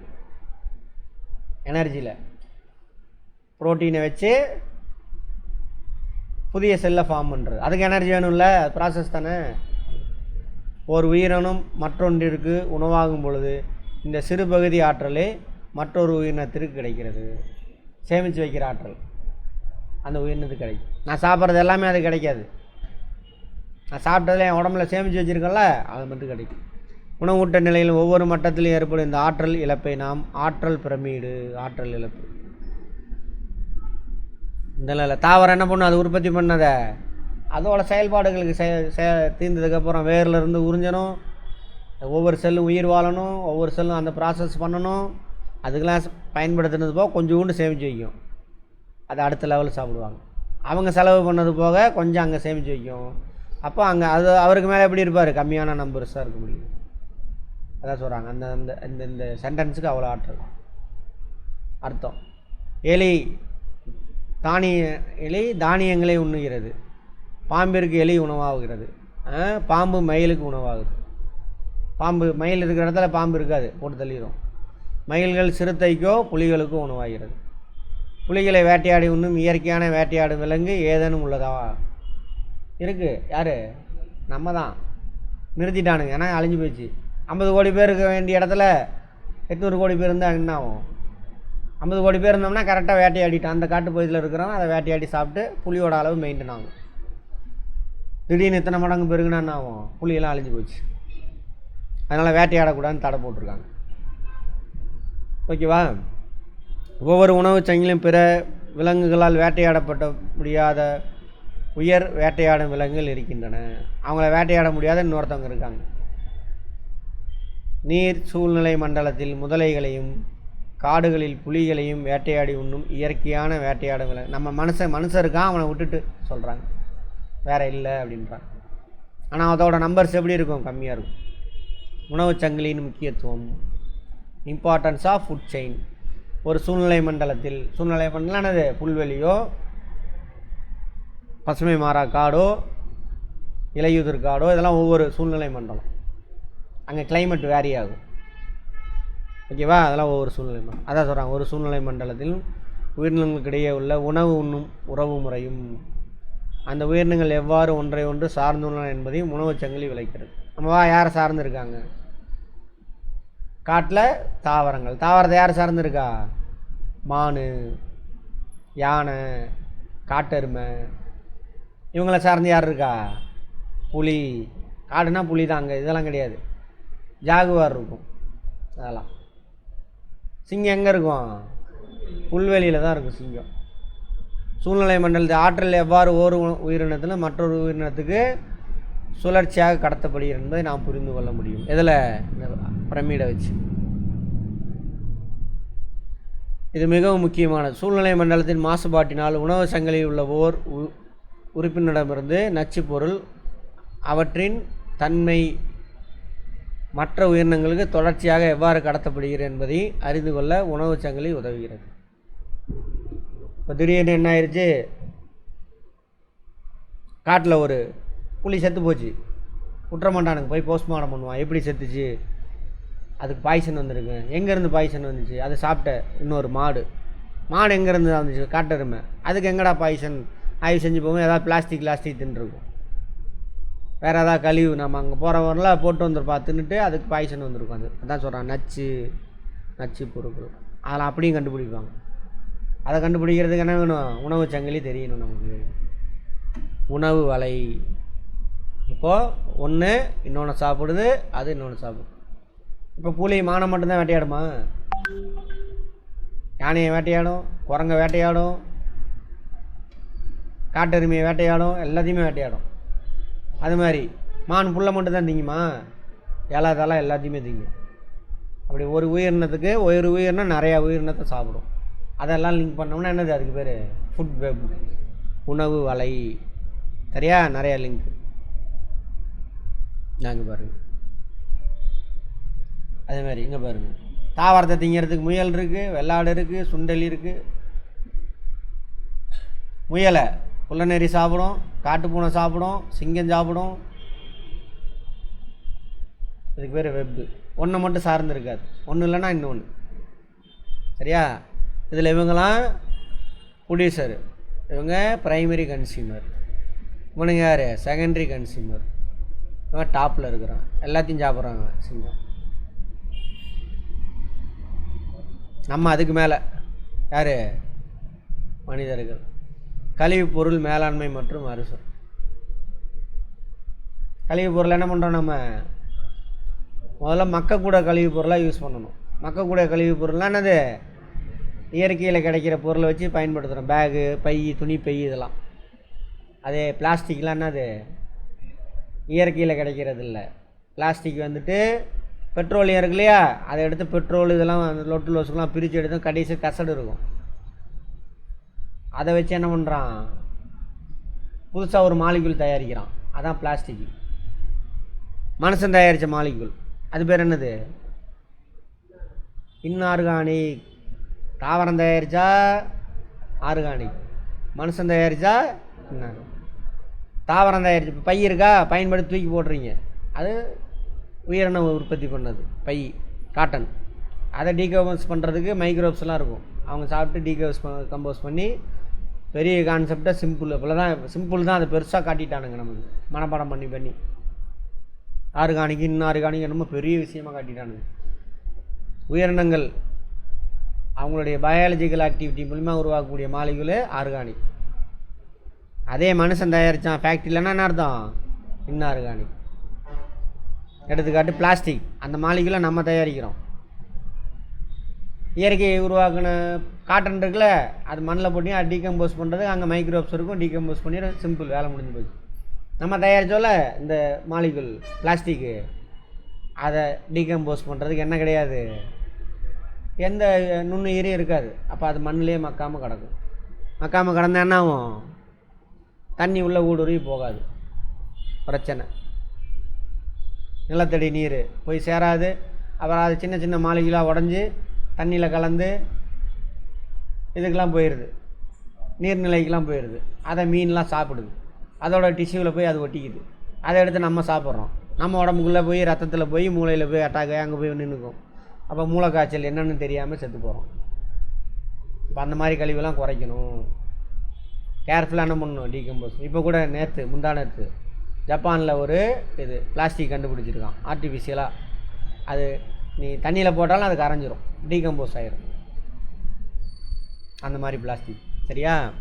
சூழ்நிலை மண்டலத்தை ஏன்னாக்கா இது பாருங்கள், இந்த ஒரு சின்ன பிளாஸ்டிக் வச்சு இவ்வளோ விஷயம் இருக்குது. அப்போ என்விரான்மெண்டல் பாதிக்கும். கழிவுப் பொருட்களை குறைக்க வேண்டும், அதை சரியான முறையில் இவற்றை கையாண்டு மறுசுழற்சி செய்ய வேண்டும். ஏன்னா என்விரான்மெண்டல் நல்லா இருந்தால் தான் என்ன பண்ண முடியும், நம்ம நல்லா இருக்கலாம். அதுக்காக ஒரு பொருளை பயன்படுத்திய பிறகு அது தேவையில்லை, அதனால் இது உபயோகிக்கப்படாது, இனி இதனால் எந்த பயனும் இல்லை என்று தூக்கி எறியப்படும் பொருள் என்னது, கழிவு, வேஸ்டேஜஸ். ஒவ்வொருவரும் உருவாக்கும் கழிவுகள் அனைத்தும் சூழ்நிலை மண்டலத்தை பாதிக்காது. நம்ம தானே எங்கே போடுவோம், அதை வெளியில் தான் போடுவோம். மண்ணில் போய் விழுகும், அதை அடிச்சுட்டு தண்ணிக்குள்ளே போகும், கடலுக்கு போகும், அதை சாப்பிடுவாங்க மற்ற நம்மளை சுற்றில இருந்தாங்க. அதனால் அவங்க பாதிப்படைவாங்க, அதை நம்ம சாப்பிடுவோம், நம்ம பாதிப்படைவோம், இதான் சொல்கிறாங்க. ஆனால் நம்மில் பலருக்கு இந்த கழிவுகள் எங்கே போகிறது என்பதே தெரியவில்லை. எத்தனை பேர் கரெக்டாக இங்கேயே பாருங்கள், இவ்வளோ விஷயம் சொல்லித்தரேன், இங்கேயே நிறைய பேர் சாப்பிட்டுட்டு அங்கேயே போட்டுருவீங்க. டஸ்ட்பின்லாம் இருக்குது, அங்கங்கே போட்டு போயிடுறாங்க. சிஎம் கூட சொல்லியிருப்பார் பாருங்க போன வாரம், ஒரு நகரத்தை தூய்மையாக வச்சுருக்கிறதுல அரசாங்கத்துக்கும் தூய்மை பணியாளருக்கும் எந்த அளவுக்கு பங்கு இருக்கோ ஒவ்வொரு குடிமகனுக்கும் பங்கு இருக்குது. நம்ம என்ன பண்ணணும், அங்கங்கே எங்கெங்கே குப்பை தொட்டியில் போயிட்டு குப்பை எடுக்க வரான், அவன்கிட்ட போய் கொண்டு போய் பிரித்து கொடு, மக்கிற குப்பை மக்காத குப்பைன்னு பிரித்து கொடு, அவன் பிரித்து கொண்டு போய் சேர்த்திடுவான். எத்தனை பேர் செய்கிறோம், போகிற போக்கில் தூக்கி எறிஞ்சிட்டு போயிடுறோம். அவன் தானே டிச்சில் போட்டுடுறோம். போய் பாருங்கள் டிச்சில் எவ்வளோ பிளாஸ்டிக் போயிருக்குன்னு. கேட்டாக்கா அரசாங்கம் சரியில்லை, அது சரியில்லைன்னு மட்டும் சொல்லுவோம். ஒவ்வொருத்தனும் இது நம்ம பூமி, நம்ம வீடு, இது பூமி, நம்ம தான் என்ன பண்ணணும், அதை கரெக்டாக பார்த்துக்கணும். ஒவ்வொருத்தனும் 800 கோடி பேர் நினச்சாதான் ஜப்பான் சூப்பராக இருக்குது ஒவ்வொருக்குன்றான். அங்கே ஒவ்வொருத்தனும் ஃபாலோ பண்ணுறான். இங்கே உட்காந்துட்டு அரசியல்வாதி மட்டும் கை நீட்டி திட்டிகிட்டு இருக்கிறோம். அப்படி கற்றுக் கொடுத்துட்டானுங்க ஒரு குரூப்பு. அது தமிழ்நாட்டில் மட்டும்தான் அரசியல்வாதியை பார்த்து பேசுவானுங்க, வேறு மாநிலத்தில் பேசவே மாட்டானுங்க. ஏன்னா அங்கே ஆட்சியாளர் வேறு,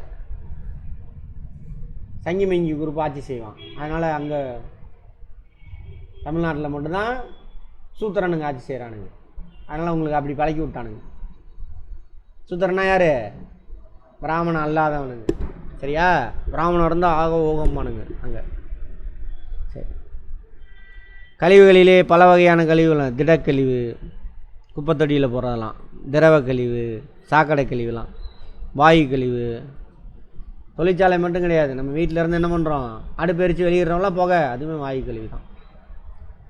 உயிரின சிதைவிற்கு உள்ளாகும் கழிவுகள், உயிரின சிதைவு உள்ளாகாத கழிவுகள். பயோடீகிரேடபிள், பெரிய மாலிகுல் சின்னதாக உடைகிறது.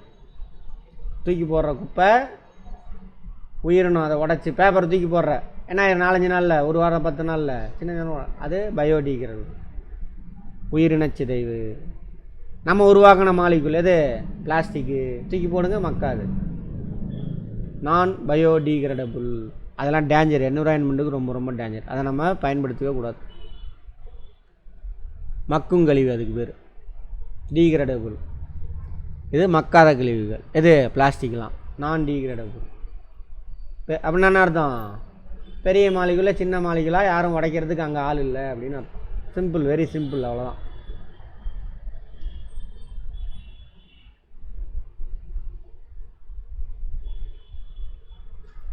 மக்குதல் என்பது இயற்கை காரணிகளான நீர், ஆக்சிஜன், சூரியனின் புற ஊதா கதிர்கள் மற்றும் நுண்ணுயிர்களால். ஒரு சிலது என்ன ஆகும், தண்ணியிலே கரைஞ்சி போயிடும். ஆக்சிஜன் என்ன பண்ணும், இரும்பு தூக்கி போடுற ஆக்சிஜன் என்ன பண்ணும், அதை எடுத்து இரும்பு ஆக்சைடாக இரும்பு ஒன்றும் இல்லாமல் போயிடும், மண்ணில் போயிடும், மண்ணாயிரும். அப்படியே இருக்காது, சூரிய ஒளி பட்டு சிதையும், சின்ன சின்னதாக உடையும். நுண்ணுயிர்கள் இவங்களால் சிதைக்கப்படுறலானது உயிரின சிதைவு. மக்குதல், பயோடீகிரேடபிள். வாழைப்பழத்தோல், இலைதலைகள், இதெல்லாமே இதை யார் டீகம்போஸ் பண்ணுறாங்க, பாக்டீரியா, பூஞ்சைகள், இவங்களாம், பூச்சிகள், இவங்களாம். காய்கறி, பழக்கழிவு, உணவு கழிவு, தோட்டக்கழிவு.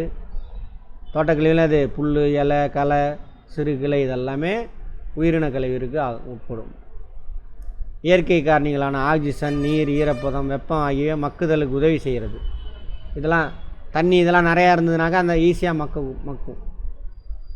சிக்கலான கரிம பொருள், காம்ப்ளெக்ஸ் ஆர்கானிக் மாலிகுல். சரியா? உயிரின காய்கறிலாம் இருக்குல்ல, அதெல்லாம் பெரிய மாலிகுல், அதெல்லாம் சின்ன சின்ன உடையும். இவ்வாறு உயிரின சிதைவிற்குள்ளான பொருள்கள் எளிய தாது பொருள்களாகவும் சத்து பொருளாகவும் மண்ணை அடைந்து மண்ணை வளப்படுத்தும். ஆர்கானிக் காம்பவுண்டு அதிகமாகிடும், காய்கறி இலை தலையெல்லாம் மக்கி அதிகமாகிடும். அதை யார் உறிஞ்சுவா, தாவரம். சின்ன சின்ன மாலிகுல் ஆயிரும், யார் உறிஞ்சிக்குவா, அதை தாவரம் உறிஞ்சி. உயிரின கழிவிற்கு உள்ளாகாத கழிவுகள், மக்காத கழிவுகள் எதெல்லாம் சார், உலோகம், நெகிழி பொருள், உலோகம், அலுமினிய கேன்கள், கண்ணாடி பாட்டில், இதெல்லாம் ஆகாதாம். அதில் மெயினாக இவங்க பிளாஸ்டிக்.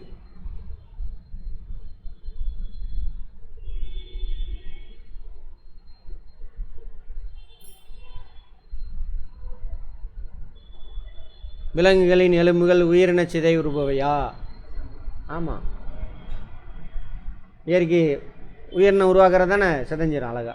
எல்லா வகையான துணிகளும் உயிரின சிதைவுறுபவையா? இல்லை. பாலிஸ்டரு, ரேயான், அதெல்லாம் சிதைவுறாது, அதெல்லாம் செயற்கை. எப்படி பிளாஸ்டிக் அது மாதிரி பாலிஸ்டர், ரேயான்லாம். காட்டன் சிதைவுறும், ஜூட் துணி, சணல் சிதைவுறும், கம்பளி துணி சிதைவுறும். ஏதாவது கதையெல்லாம் சொல்கிறாங்க குழந்தைங்களுக்கு.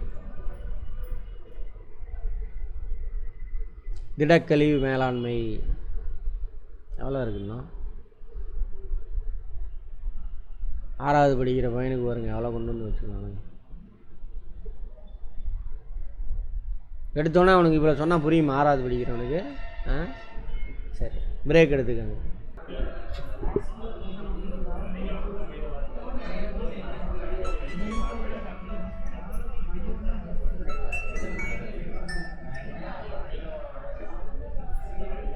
திடக்கழிவு மேலாண்மை, சரியா?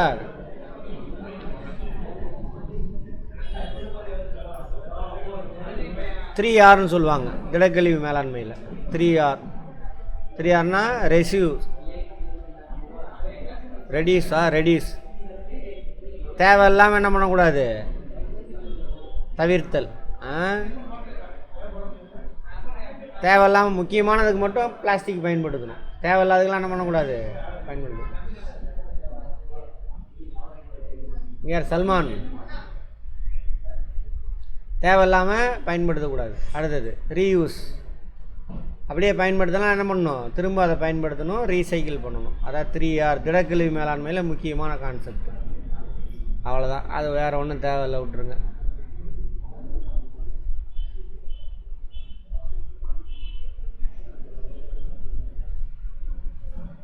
தவிர்த்தல். முடிஞ்ச அளவுக்கு என்ன பண்ணக்கூடாது, பிளாஸ்டிக் அதெல்லாம் பயன்படுத்தக்கூடாது. இயற்கைக்கு தீங்கு விளைவிக்கக்கூடிய பொருளை பயன்பாட்டை குறைக்கணும். வேறு வழி இல்லைன்னா பயன்படுத்தணும். ஊசி போடுறது, ஊசிலாம் என்னது, பிளாஸ்டிக் தான், வேறு வழியே இல்லை. சிரஞ்சி அதெல்லாம் அந்த மாதிரி முக்கியமானதுக்கு மட்டும் பயன்படுத்தணும். அப்படியே பயன்படுத்தலாம், ரீசைக்கிள் பண்ணுற மாதிரி இருக்கணும். அது மாதிரி மீண்டும் பயன்படுத்துதல். முடிஞ்ச அளவுக்கு என்ன பண்ணணும், திரும்ப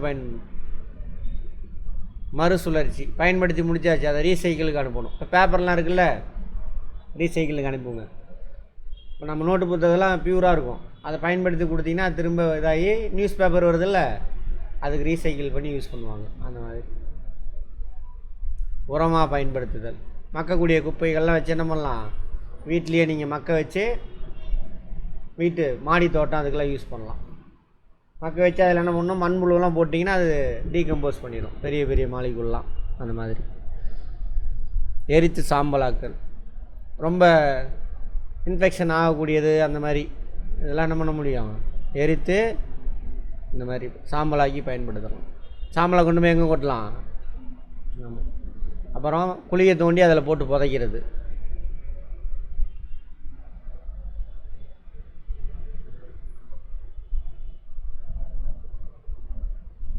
இந்த மாதிரி நம்ம பயன்படுத்தின பொருளே நம்மளாம் வச்சு இந்த மாதிரி தயாரித்து நிறைய ஆன்லைனில் சேல்லாம் பண்ணுறாங்க தெரியுமா, நம்ம யூஸ் ஆன பொருள்லாம் வச்சுட்டு. எப்பொழுதும் கழிவுகள் உருவாக்கத்தை குறைக்க வேண்டும். 3R மற்றும் பிரமிடையும் அதன் படிநிலையும் நினைத்து பார்த்து அதன்படி செய்ய வேண்டும். பிரமிடுனா என்னது, இப்போ நம்ம செஞ்சோம்ல பார்த்தோம்னா ஒவ்வொரு பாயிண்ட்டும், அதெல்லாம் ரொம்ப முடியாது, எதுவுமே பண்ண முடியாது, மண்ணில் போட்டு புதைக்கிறது.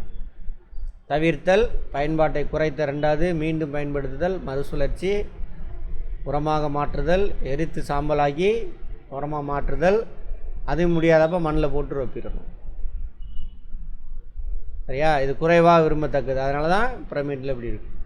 எத்தனை லெவலில் இருக்குன்னு கூட பார்த்துக்கோங்க, கேட்பானுங்க.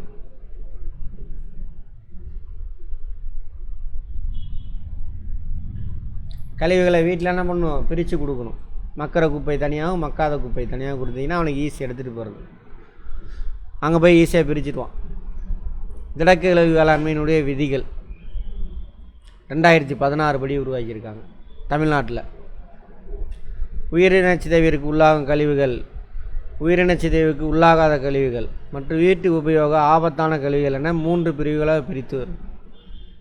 ஆபத்தான கழிவுனா எதுனாங்க, இந்த லேப்டாப்பு, கம்ப்யூட்ரு, செல்ஃபோன்லாம் இருக்குல்ல, அதெல்லாம் டேஞ்சரு, குப்பையில் போடக்கூடாது. அது கொண்டு போய் எந்த கம்பெனிக்காரனா அவன்கிட்ட தான் கொடுக்கணும். அதனால தான் ரிப்பேர் ஆன செல்லெல்லாம் கொடுங்க, நான் வந்துட்டு ஒரு அமௌண்ட் போட்டு வாங்கிக்கிறேன்னு சொல்லுவான், டிஸ்கவுண்ட் பண்ணி தரேன் போடுறான்ல. அது மாதிரி அக்ரிமெண்ட்டே அதான். இந்தியாவில் கொண்டு வந்து எலக்ட்ரானிக் குட்ஸ் எதை விற்றாலும் அந்த கம்பெனிக்காரனே அதை எடுத்துகிட்டு போய் டிஸ்போஸ் பண்ணணும். அதுதான் அந்த கம்பெனிக்கு கவர்மெண்ட்டுக்குள்ள அக்ரிமெண்ட். அதை நம்ம ஒழுங்காக ஃபாலோ பண்ணுறதில்ல. எவரும் குப்பைகள் தங்கள் வளாகத்திற்கு வெளியே, தெருக்கள், திறந்த பொதுவெளி, சாக்கடை, நீர்நிலையில் கொட்டவோ புதைக்கவோ எரிக்கவோ கூடாது. உள்ளாட்சி அமைப்பிலேருந்து வராங்கள்ல, உங்களுக்கு பேர் என்னது, தூய்மை பணியாளர்கள், அவங்கள்ட்ட கொடுக்கணும். வீட்டு உபயோக ஆபத்தான கழிவுகள், பெயிண்ட்டு ட்ரம்லாம் இருக்குல்ல, அது பூச்சிக்கொல்லி மருந்து, அதோட கேனு, சிஎஃப்எல் பல்பு, குழல் விளக்கு, டியூப்லைட்டில் உள்ளே வந்து என்ன இருக்கும், பாதரசம் இருக்கும், மெர்க்குரிலாம் பூசியிருப்பாங்க. இன்னொரு கேஸ் இருக்குமே, என்னது, அதெல்லாம் டேஞ்சரஸ்ஸு. ஆமாம். காலாவதியான மருந்து, உடைந்த பாதரச வெப்பநிலை மானி, தெர்மோமீட்டர், மின்கலன், பேட்ரி, பயன்படுத்திய ஊசி, சிரஞ்சி, இதெல்லாம் வந்துட்டு என்னது டேஞ்சரான ஆபத்தான கழிவுகள்.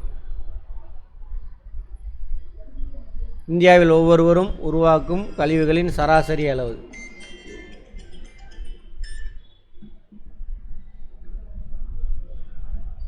0.45 கிலோகிராமா இந்தியர்கள். நம்ம ரொம்ப கம்மியாக தான் இருக்கிறோம். இவன் எவ்வளவு அமெரிக்கர்கள் பாருங்கள் 2.5 கிலோகிராம் ஒவ்வொருத்தனும். நம்ம இருக்கிறதுல கம்மியாக தான் இருக்கிறோம். நம்மளோட கென்னியா கம்மி. அதாவது ஆவரேஜ் சொல்கிறாங்க. ஒரு ஆள் உற்பத்தி பண்ணுறதுல இதை கூட கேட்பாம இருக்கும். உலகத்திலே அதிக தனிநபர் சராசரி கழிவு அதிகமாக அனுப்புறது யார்? ஆடம்பர செலவு. நம்ம வெறும் அவனுக்கு லெவலில் பண்ணுறோம் 1/5 தான் நம்ம பண்ணுறோம். ஜெர்மனி, அதுக்கப்புறம் வளர்ச்சி அடைஞ்ச நாடுகள், அப்புறம் சீனா.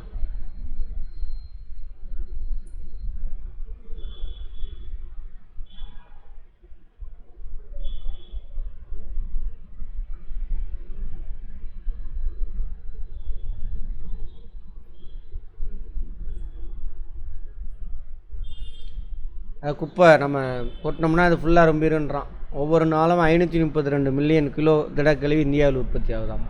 ஏன்னா பாப்புலேஷன் அதிகம்ல. ஒரு ஆளுக்கான கழிவு கம்மியாக இருந்தாலும் பாப்புலேஷன் எவ்வளோ இருக்கும்? 140 கோடி கிராஸ் ஆகிட்டோம். 145 இப்போ போன வாரம் யுனைடெட் நேஷன் சொல்லியிருக்கான். 45. மண்புழு உரம், மாசுபாடுன்னா என்னது? எதெல்லாம் மாசுபடுத்துகிறோம்? நம்ம என்விரான்மெண்ட்டை தேவையில்லாத பொருள் அதிகமாச்சுன்னா அதுக்கு பேர் தான் மாசுபாடு, பொல்யூஷன். நம்ம என்விரான்மெண்ட்டில் முக்கியமானவங்க யார்? காற்று, நீர், நிலம், ஒலி, சவுண்டு. தேவையில்லாமல் ஹார்ன் அடிக்கிறானுங்கள, அதெல்லாம் அடிக்கக்கூடாது. அதனால் படித்தவன், படிக்காதவன், கிழவன், இலவட்டை எல்லாருமே மெயின் ஹார்ன். எதுக்குடான்னு திரும்பி பார்த்தா பின்னாடி ஒருத்தன் கூட இருக்க மாட்டாங்க. ஹார்ன் அடிக்கிறான். நமக்கு தான் பிபி ஏறுது. முட்டா பயில்கள் அப்படின்ட்டு. இவனுங்கள்ட்ட என்ன பண்ணணும்? நம்மளும் முட்டாளாகவே இருந்தோம்னாக்கா வாழலாம். இல்லைனாக்கா நமக்கு தான் பிபி ஏறுது. என்ன பண்ணுறது?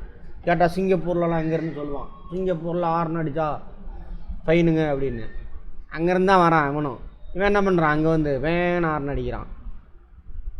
கேட்டால் அடுத்த நாட்டை புகழ்கிறான். இங்கே நம்ம நாட்டில் என்ன பண்ணுறான்? சேட்டை பண்ணுறானுங்க. காற்று மாசுபாடு. தேவையில்லாத கேஸஸ் காற்றில் அதிகமாகிறது தான் என்னது? காற்று மாசுபாடு. காற்று மாசுபாடுக்கான காரணிகள்: தொல்லுயிர் படிம எரிபொருளான எண்ணெய், பெட்ரோல், டீசல்லாம் எரிக்கிறோமா? தொல்லுயிர் படிம எரிபொருள். பெட்ரோல் எப்படி கிடைக்குதுன்னு பார்த்தோம். எப்பயோ ஆயிரக்கணக்கான வருஷத்துக்கு முன்னாடி மண்ணுக்குள்ளே புதஞ்சி போன விலங்கு உயிரினம், அதான் தொல்லுயிர். ரொம்ப காலத்துக்கு முன்னாடி மண்ணில் புதஞ்ச உயிரினங்களுடைய படிமை, அதான் புதஞ்ச படிமை எரிபொருள், ஃபியூயல்ஸ், எண்ணெய், பெட்ரோலியம், நிலக்கரி. இதெல்லாம் எரிக்கும் பொழுது என்ன ரிலீஸ் ஆகும்? Carbon di oxide, sulphur oxide, nitrous oxide, இதெல்லாம் ரிலீஸ் ஆகும். இதெல்லாம் அட்மாஸ்பியரில் போய் நிற்கும். அதெல்லாம் ஒவ்வொரு பிரச்சனையும் உண்டு போகணும். என்னென்ன அப்படின்னு பார்ப்போம். இதெல்லாம் எங்கே யூஸ் ஆகுது? வீட்டில் எரிக்கிறோம், ஃபேக்ட்ரியில் எரிக்கிறோம், அப்புறம் நீர்மின் நிலையம்லாம் இருக்கு இல்லையா? சரி, அனல் மின் நிலையம், மின்சாரம் தயாரிக்கிறோம்ல, அங்கெல்லாம் பயன்படுத்துகிறோம்.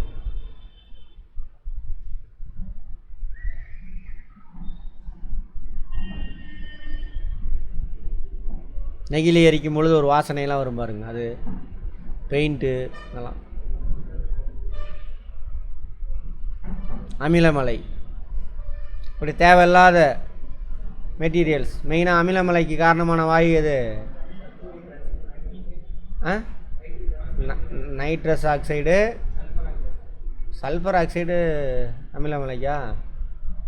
Right. Sulphur oxide, CFC, methane, carbon dioxide எல்லாமே அட்மாஸ்பியரில் இருக்கா? மழை பெய்யும் பொழுது அதில் கரைஞ்சி மழை நீரோட பிஹெச் லெவல் வந்து 7 நியூட்ரல், கொஞ்சம் முன்ன இருக்கும். அது அமிலத்தன்மை உள்ளதா 7 கீழே கொண்டுட்டு போகும். ரொம்ப அமிலமலை. அமிலத்தன்மைனா என்ன பண்ணும்? அரிச்சிரும் பொருளெல்லாம். பில்டிங் அரிக்கும். நம்ம ஸ்கின்னில் பட்டாக்க கேன்சர் வரும், காய்ச்சல் வரும், இதெல்லாம் நடக்கும். அப்புறம் இந்த அமிலமலை தான் என்ன பண்ணுது? இந்த கடல் வாழ் உயிரினம், முக்கியமான உயிரினம் பவளப்பாறை அதெல்லாம் நிறைய அழிஞ்சு போனது காரணமே அமிலமலை தான் அப்படின்றாங்க. எவ்வாறு குறைப்பது? அருகில் உள்ள இடங்களுக்கு செல்லும் பொழுது மோட்டார் வாகனத்தை தவிர்த்து நடந்து போகலாம், சைக்கிளில் போகலாம். அந்த மாதிரி ஏன் பெட்ரோல் கம்மி, செலவாக பண்ணுறது கம்மி. நீண்ட தூரம் செல்லும் பொழுது முடிஞ்ச அளவுக்கு பேருந்து பயன்படுத்தணும். முடிஞ்ச அளவுக்கு பேருந்து பயன்படுத்தணும். திடக்கழிவுகள் பேருந்து, பொது மெட்ரோ, சென்னை மாதிரி இடத்துல என்ன பண்ணலாம், மெட்ரோ யூஸ் பண்ணலாம். திடக்கழிவுகளை எரிக்க வேண்டாம். பட்டாசு வெடிப்பதை தவிர்க்கலாம். அடுத்து நீர் மாசுபாடு, வாட்டர் பொல்யூஷன். நம்ம பயன்படுத்தி விட்றோம்ல நம்ம வீட்டில், ஃபேக்ட்ரியில், அதெல்லாம் அதில் காரத்தன்மை உடையதாவோ அமிலத்தன்மை உடையதாவோ இருக்கும். அதில் அப்புறம் தேவையில்லாத மெட்டீரியல்ஸ்லாம் நிறையா இருக்கும். உரம் அந்த மாதிரிலாம் விவசாய நிலத்துலேருந்து உரம் போகும். அந்த உரத்தெல்லாம் சாப்பிட்டுட்டு நிறையா நீர்நிலையில் இருக்கக்கூடிய மைக்ரோப்ஸ் நிறையா வளர்ந்துடும். நமக்கு தேவையான உயிரினத்துக்கு ஆக்சிஜன் இல்லாமல் போயிடும். அதுக்கு பேர் யூட்ராபிகேஷன் அப்படிம்பாங்க. அப்புறம் அந்த தண்ணி தான் எங்கே போய் கலக்கும்? இப்போ நான்லாம் சொல்லணுன்னா 1990 நம்ம மேட்டூர் தண்ணி இருக்குல்லே, காவேரி தண்ணி அவ்வளோ டேஸ்ட்டாக இருக்கும். இப்போ அதில் பாதி டேஸ்ட் கூட கிடையாது. டேஸ்ட் அவ்வளோ டேஸ்ட்டாக இருக்கும். என்னடானாக்கா அந்த கர்நாடகாவில் நகரங்களில் உள்ள கழிவெல்லாம் அதில் கலந்து விட்டாரானுங்க. அது அப்புறம் நம்ம மேட்டூரில் சுத்திகரித்து நமக்கு இங்கே கொண்டு வரானுங்க. டேஸ்ட்டே குறைஞ்சி போச்சு. அந்த மாதிரி நீரை மாசுர செய்யும் பொருட்கள், சாக்கடை கழிவு, தொழிற்சாலை கழிவு, விவசாய கழிவு. விவசாய கழிவு அது பூச்சிக்கொல்லி, உரம், இதெல்லாம் திடக்கழிவு. நம்ம குப்பையில் அங்கே கொண்டு போய் கொட்டுறோம், அங்கே தான் கட்டுறோம். எவ்வாறு குறைப்பது? மீதமுள்ள எண்ணெயெல்லாம் இருக்குல்ல, பொரிச்சிட்டு பழைய மருந்து இதெல்லாம் தண்ணியில் கலக்கக்கூடாதுன்றான். பூச்சிக்கொல்லி, செயற்கை உரங்கள் அளவை குறைக்கணும். உரம்லாம் போடுறோம்ல, யூரியா, அதெல்லாம் யூரியா, டிஏபி, அதை அந்த தாவரம் எடுத்துகிட்டு வளர்ந்தது போக மிச்சம் அதிலே இருக்கும். மழை பெய்யும் பொழுது அரிச்சிட்டு கடலில், ஆறில் போய் சேர்ந்துடும். அதெல்லாம் வீட்டு தோட்டத்துக்கு பயன்படுத்தலாம். வீட்டு கழிவு நீரை குளங்கள், ஏரியில் என்ன பண்ணக்கூடாது, கழிவை கொட்டக்கூடாது. நில மாசுபாடு, லேண்ட் பொல்யூஷன். சுரங்கம், பூச்சிக்கொல்லி மருந்து பயன்படுத்துறது, சுரங்க தொழிற்சாலை, இதெல்லாம் நில மாசுபாட்டுக்கான காரணிகள்.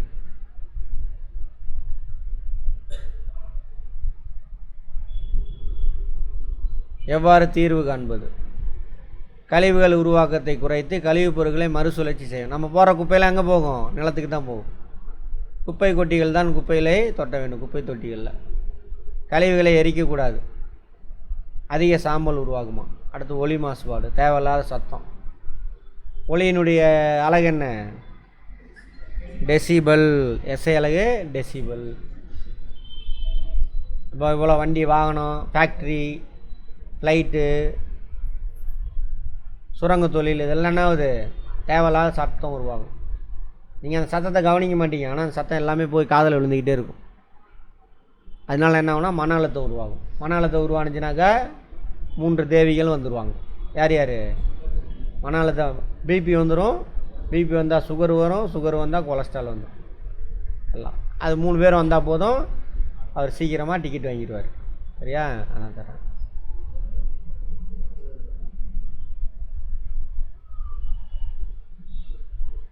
கடலுக்கு அடியில் உள்ள திமிலம் பாருங்கள். கப்பல்னால் ஏற்படும் இரைச்சல் பிரச்சனையா? எவ்வாறு குறைப்பது?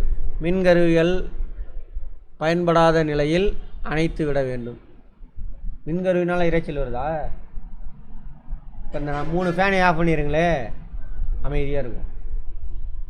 டிவி ஓடிக்கிட்டு இருக்கு, ரேடியோ ஓடிக்கிட்டு இருக்கு, ஃபேனுக்கே சத்தம் வருது. 3 ஃபேனை ஆஃப் பண்ணிடுங்க, அப்படியே அமைதியாக இருக்கும் இந்த ஹாலு. அதெல்லாம் சொல்கிறாங்க. தொலைக்காட்சி, மின்னணு கருவிகளை என்ன பண்ணணும்? இது எலக்ட்ரானிக்கு, சரி, இது எலக்ட்ரிக்கல், இது எலக்ட்ரானிக்ஸ். மின்கருவினா எலக்ட்ரானிக்ஸுங்க. மின்னணு கருவினா எலக்ட்ரிக்கல்ஸ். சரி, எலக்ட்ரிக்கல் மாற்றி சொல்லிட்டேன்னா, மின்கருவினா எலக்ட்ரிக்கல், மின்னணு கருவினா எலக்ட்ரானிக்ஸ். ரெண்டுக்கு என்ன வித்தியாசம் பார்க்க சொன்னேன் எப்பயோ. அந்த மின்சாரம் பாயுதில் கம்பி, அது வழியாக அப்படியே அந்த மின்சாதனத்தை அடைஞ்சிருவாங்க, அது அப்படியே ஃபங்க்ஷன் ஆகும். அது எலக்ட்ரிக்கல். ஃபிசிக்ஸ் முடித்தவங்க முடிக்காதவங்க பார்ப்போம், அதில் நிறைய விஷயம் பேசணும். எலக்ட்ரானிக்ஸ்னால் சர்க்கியூட் போர்டு இருக்கணும், டைரெக்டாக அதே லைனில் பயன்படுத்த முடியாது, உள்ள சர்க்கியூட் போர்டு இருக்கணும். அது வழியாக போயிட்டு அந்த சர்க்கியூட்டு தான் மின்சாரத்தை இன்னும் கம்மி பண்ணி எடுத்துகிட்டு போய் பயன்படுத்தும். அதுக்கு பேர் என்னது? எலக்ட்ரானிக்ஸ். மெயினாக ட்ரிபிள் இ முடித்தவங்களாம் அதெல்லாம் தெரிஞ்சிருக்கணும். தேவையில்லாமல் என்ன பண்ணக்கூடாது, ஆரன்லாம் அடிக்கக்கூடாது, பட்டாசு தவிர்க்கலாம், அதிக சத்தம் போட்டு பேசக்கூடாது, அடுத்தவங்களுக்கு தொந்தரவு இருக்கும். அவ்வளோதான்.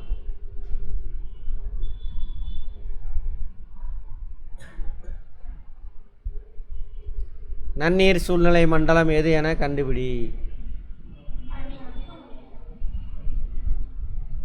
நல்ல தண்ணி தானே எல்லாம்?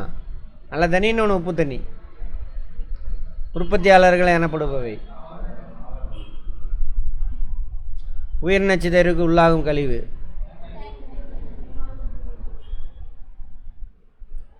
காற்றிலும் நீரிலும் ஏற்படக்கூடிய விரும்பத்தகாத மாற்றங்களை இப்படியும் அழைக்கலாம் மாசுபாடு.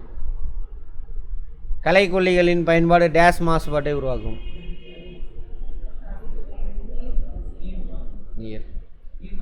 நீர் நிலம் இருந்தால் அதுவும் வரும். களைக்கொல்லின்னா என்னது? இங்கிலீஷில் வந்து வீடிசைடு. என்னது அப்படின்னா உரமா? களைக்கொல்லி வார்த்தையிலே இருக்குது பாருங்க. தேவையில்லாத செடியெல்லாம் செத்து போகும். தாவரங்களை உண்பவை டேஷ் நிலை நுகர்வோர். முதல் நிலை நுகர்வோர். வெப்பநிலை, ஒளி மற்றும் காற்று போன்றவை டேஷ் காரணிகள். உயிரற்ற காரணிகள் அல்லது உயிரற்ற காரணிகள். உயிரற்ற காரணிகள் இயற்பியல் காரணிகள். உயிரற்ற காரணிகளில் இயற்பியல் காரணிகள்.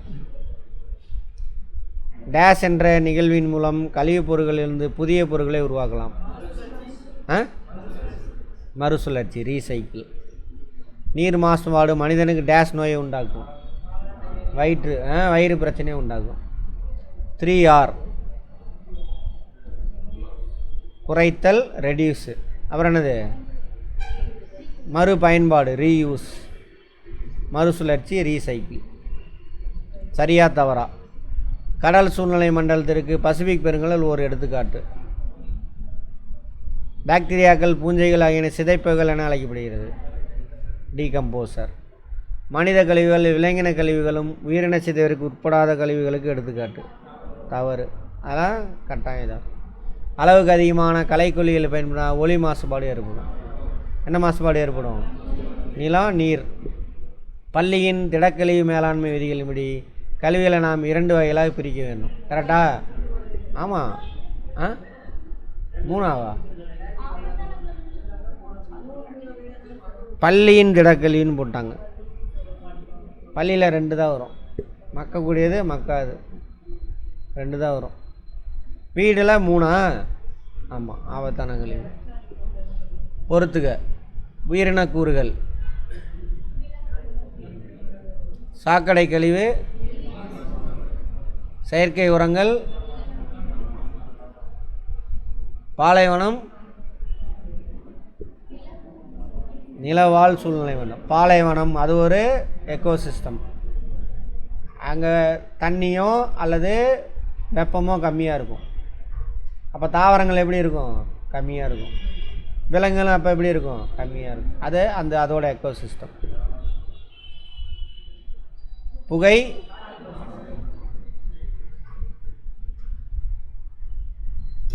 இதெல்லாம் கேள்வியே கேட்டிருக்கான், பார்த்துக்கோங்க. ஒரு 4ல் கேட்டிருந்தான் ஒரு டைம். என்ன பண்ணோம்? கேரட்டு, முயல், பாம்பு, அடுத்தது ஆல்கா, பூச்சி. ஆல்கானா என்னது? பாசி.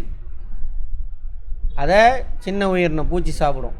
அதுக்கு பேர் பிளாங்டன் அப்படின்னு சொல்லுவாங்க. பைட்டோ பிளாங்டன், பிளாங்டன் பைட்டோ, அது ஆல்கா கணக்கு தான் வரும்.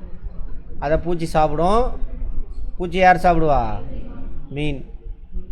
மீனை யார் சாப்பிடுவா? மனுஷன் எல்லாத்தையுமே சாப்பிட்ருவோம். அவன் தானே.